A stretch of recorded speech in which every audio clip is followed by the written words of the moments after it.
Bienvenue dans l'invité de la rédaction. Aujourd'hui, nous recevons Mamadou Thior. Il est journaliste à la Radio Nationale Sénégalaise et c'est pour parler de la situation qui prévaut actuellement en Guinée-Bissau. C'est un plaisir de vous recevoir comme toujours. Merci de l'invitation. Alors, cette crise post-électorale était-elle prévisible? Il faut dire qu'on ne s'attendait pas à cette crise post-électorale parce que l'élection présidentielle qui s'est soldée par un second tour en décembre, ça devait marquer une sortie de crise parce que, vous savez, ce pays nous a habitués à des crises qui étaient notamment dues à des coups d'État récurrents, mais au moins pour une fois, on avait pu assister à un président qui a mené son mandat à terme. C'était José Mario Vaz. Donc, quand on voit comment ça s'est passé le premier tour, qui a amené au second tour Domingos Simões Pereira du PAIGC et Umaru Sissoco Embalo du MADEM, on s'attendait à ce que vraiment ça soit un nouveau départ pour la Guinée-Bissau.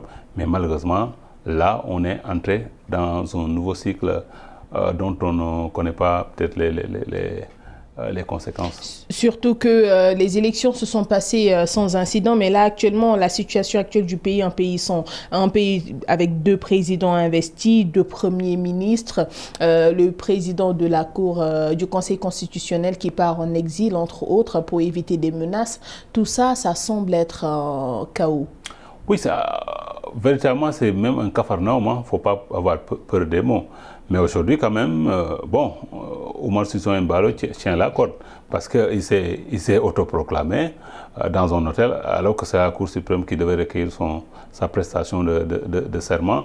Là, il vient de former un gouvernement avec à la tête Nuno Gomes Nabian, qui est arrivé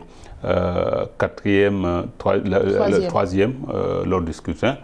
Et en cela, bon, la CEDEAO, on a entendu la CEDEAO appeler les 2 parties à la raison parce que hors du cadre constitutionnel ou légal, je pense que bon, c'est pas bien pour un président qui est censé avoir été élu parce qu'aujourd'hui, de ce qu'on peut noter des résultats proclamés par la CENI, c'est Umaru Sissoco Embalo qui a gagné avec 53 quelque chose pour cent.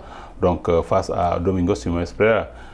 Bon, je pense que c'est vrai, depuis deux mois après le second tour, il n'a pas pu prêter serment. Mais face à la nouvelle donne, il aurait peut-être dû attendre un peu, le temps qu'on essaie de trouver une solution à cette crise. Parce que cette crise est née un peu de la position ambiguë de la Cour suprême dès le départ, qui disait une chose et son contraire. Et finalement, vous avez vu son président a fui, parce qu'on ne se retrouvait plus sur les décisions ou les requêtes qu'il adressait à la CENI. Recompter les voix, on recompte, il y a un nouveau recours du PAIGC. Bon, ça a posé problème. Déjà, si on en revient à l'investiture d'Embalo sans la confirmation du Conseil constitutionnel, comment expliquer cet empressement? Il est quelque peu pressé et bon, je pense que ce n'est pas bien pour lui.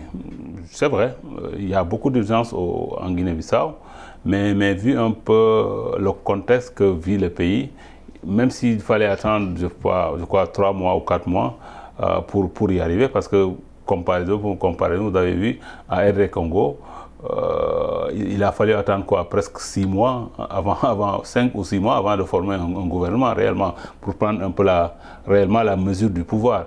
Je pense qu'il est quelque peu pressé et il aurait fait mieux d'attendre que vraiment la Cour constitutionnelle recueille sa prestation de serment et comme ça là il peut se mettre au travail. Mais là on voit que les positions sont très tranchées et le PAIGC semble avoir un peu repli du poids de la bête parce que même si Cipriano Cassama, le président de l'Assemblée, a renoncé après avoir été porté, choisi par les députés du PAIGC, aujourd'hui le PAIGC peut-être cherche une autre échappatoire et c'est en cela que bon, la CEDEAO doit faire preuve de tact politique pour amener ce pays à sortir de ce imbroglio. Et quelles peuvent être les conséquences de cette situation? On ne sait jamais, parce que c'est un pays militarisé. Et on sait que Umaru Sissoco Embalo est un gradé de l'armée. Vous avez vu, automatiquement, l'armée la hiérarchie militaire a pris fait aux causes pour Umaru Sissoco Embalo. Et le Premier ministre qui était là, qui était en place, a dit être menacé, et le président de l'Assemblée nationale de même. Et on a vu que le président de la Cour suprême a fui. Et aller vers le Portugal. Et est au Portugal présentement. Donc c'est un pays où à tout moment les choses peuvent échapper parce que les militaires ont la gâchette facile. Mais heureusement il y a l'ECOMIP et il faut s'en féliciter parce que je pense que la situation que nous vivons, si c'était le cas peut-être il y a quelque chose comme 10 ans derrière, les choses auraient rapidement dégénéré. Mais heureusement, bon, jusque-là les gens gardent leur calme. Et bon, c'est à la CEDEAO de peut-être essayer de savoir comment s'y prendre pour amener les uns et les autres à savoir raison garder pour l'intérêt supérieur de la Guinée-Bissau. Et déjà en l'absence du président du Conseil constitutionnel, qui est l'autorité habilitée à se prononcer?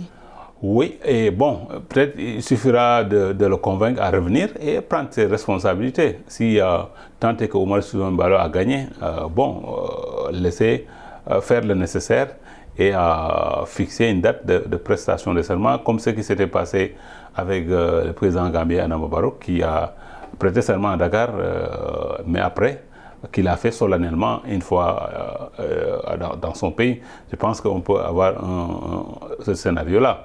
Le temps peut-être d'amener les uns et les autres, les deux camps, à se parler. Parce qu'il ne sert à rien que le PAIGC, quand même, continue à penser que c'est comme si c'est le parti historique qui a été là pour amener l'indépendance de la Guinée-Bissau, que c'est un parti qui doit éternellement diriger le pays. Non. Bon, c'est un pays qui s'essaie à la démocratie. Donc, comme Oumar Sissoco Embalo est proclamé élu, je pense que si c'est confirmé, le PAIGC doit accepter les règles du jeu et se préparer dans 5 ans peut-être pour revenir au pouvoir. Bon, déjà là, on ne sait pas, en l'absence du Conseil constitutionnel qui est l'autorité habilitée à se prononcer, et déjà il y a Cipriano qui a aussi renoncé à son poste de président intérimaire. Et là, on a vu que l'armée dans tout cela s'est investie dans la plupart des institutions du pays en l'absence d'un gouvernement, alors qu'elle avait annoncé une neutralité dans le processus électoral. Oui, mais cette neutralité-là était quand même relative, parce que même Domingos Simões Pereira, il y avait des hauts gradés qui ont battu campagne avec lui. Donc il y a des gens qui soutiennent ouvertement les deux candidats, qui ont soutenu les deux candidats. Mais bon, comme Oumar Sissoco Embalo est un gradé de l'armée qui est passé comme civil, donc ça peut expliquer que cette hiérarchie militaire rapidement ait pris fait et cause pour lui. Parce que quelque part, c'est comme si c'est eux qui sont revenus au pouvoir. Et on a vu, après la formation du gouvernement, ils sont allés vers le siège du gouvernement pour bloquer, pour que les anciens ministres ne puissent plus accéder à leur bureau. Donc on peut dire que la réalité du pouvoir est entre les mains de Oumar Sissoco Embalo. Mais a-t-il cette légitimité? Oui, cette légitimité, c'est juste que, bon, que le cadre légal, qu'on mette le cadre légal avec la Cour constitutionnelle et que la CENI puisse vider rapidement le contentieux électoral, si tant est qu'il y en ait, et que la Cour suprême puisse faire ce qu'elle a à faire et qu'on puisse passer à l'investiture d'Oumar Sissoco Embalo si c'est lui qui a gagner, comme il se doit, le scrutin présidentiel. Mais dans cette cacophonie, il aurait été préférable que le président intérimaire exerce ses fonctions. Oui, et c'est ce que peut-être les gens du PAIGC ont pensé faire en adoubant rapidement Cipriano Kassama.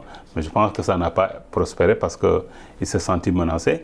Mais peut-être il aurait fallu, dans la situation actuelle, parce que de toute façon, le mandat de base est arrivé à terme depuis fort longtemps. C'est la CEDEAO qui a fait la médiation pour qu'il reste jusqu'en fin d'année. Et là, cette situation ne pouvait plus perdurer du moment où bon, son mandat a expiré. Il fallait peut-être créer une petite transition d'1 à 2 mois, le temps de vider un peu ce contentieux post-électoral et de trouver une solution la meilleure. Merci Mamadou Thior. Merci beaucoup Aminata. C'est la fin de cet entretien. Merci de l'avoir suivi. Bonne suite de programme sur Médian TV Afrique.